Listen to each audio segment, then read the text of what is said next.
సరే. ప్రతిభావంతుడికి సహాయం చేయాలన్న లక్ష్యంలో లోకేష్ గారి సారథ్యంలో అనేక వస్తువులు వారికి డిస్ట్రిబ్యూట్ చేయడం జరిగింది. వీల్ చైర్స్ కావచ్చు, లేకపోతే వాట్సాప్ కావచ్చు, వారి మీద ఒకసారి మాట్లాడు. ట్రీట్మెంట్ అంతా కాబట్టి ఈ రోజున 8 లక్షల రూపాయలతో విలువైన వస్తువు వారికి అనేకం జరిగింది. ప్రత్యేక కేర్ తీసుకోవడమే కాదు, తల్లిదండ్రులకు ఇచ్చే స్టైఫండ్ కూడా డబల్ చేయడం జరుగుతుంది. వారిని కూడా సహాయకులుగా ఉన్న వాళ్ళు కూడా వారికి 6,000 రూపాయల దాకా కూడా కట్టడం జరిగింది. 4,000 రూపాయల దగ్గర నుంచి వారిని ప్రత్యేక శ్రద్ధ చూసుకోవాల్సిన అవసరం ఉంది. సరైన ట్రైనింగ్ ఇచ్చి ఫిజియోథెరపీ గట్రా చేయించగలిగితే వారిని మనం రక్షించడం కోసం వారి మీద ప్రత్యేక శ్రద్ధ పెట్టాల్సిన అవసరం ఉంది. ఎందుకంటే ప్రభుత్వం కూడా మనకున్న స్కూల్ కూడా ధవళేశ్వరంలో స్కూల్ కూడా బాగా నడుస్తూ ఉంది. చాలా ఎక్కువ మంది పిల్లలు కూడా జిల్లా నుంచి కూడా ఇక్కడికి వస్తున్నారంటే ఇక్కడ ఉపాధ్యాయులు కానీ వారు కార్యాలయ నిర్వాహకులు కానీ చేసే కార్యక్రమం వల్ల వారు మంచి ఫలితాలు సాధించగలుగుతున్నారు. ఎవరికైనా సరే మనం విదేశాల్లో ఉన్న సంపత్తిని మనం కూడా అందిపుచ్చుకొని మన బిడ్డల్ని వాళ్ళ కాళ్ళ మీద నిలదొక్కేలా చేస్తుంది.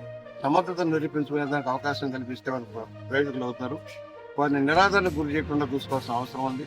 పూర్తిగా మంచాన్ని పడిపోయిన బిడ్డలు కూడా 15,000 రూపాయలు అందించాల్సిన అవసరం ఉంది. అసలు నడవలేని వికలాంగులుగా వైకల్యంతో బాధపడే వాళ్ళకి మనం సాయం చేసిన అవసరం ఉంది. దానికి చూస్తారు 6,000 రూపాయల పెన్షన్ అన్నీ కూడా వస్తామని అది సక్రమంగా 1వ తారీఖు కల్లా మరి పెన్షన్ ఇచ్చే కార్యక్రమం అమలవుతుంది. విభిన్న ప్రతిభావంతులను ప్రోత్సహించే లక్ష్యంలో అనేక ప్రైవేట్ సంస్థలు కూడా బాగా చేస్తుంది. పలుకులాంటి స్కూల్ కూడా బాగా చేస్తున్నాయి.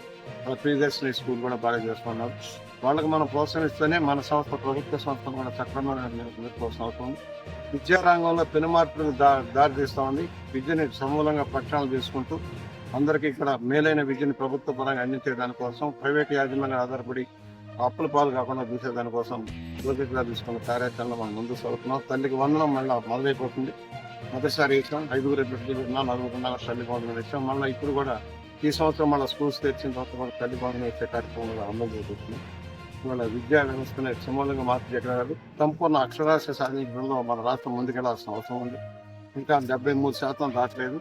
దాన్ని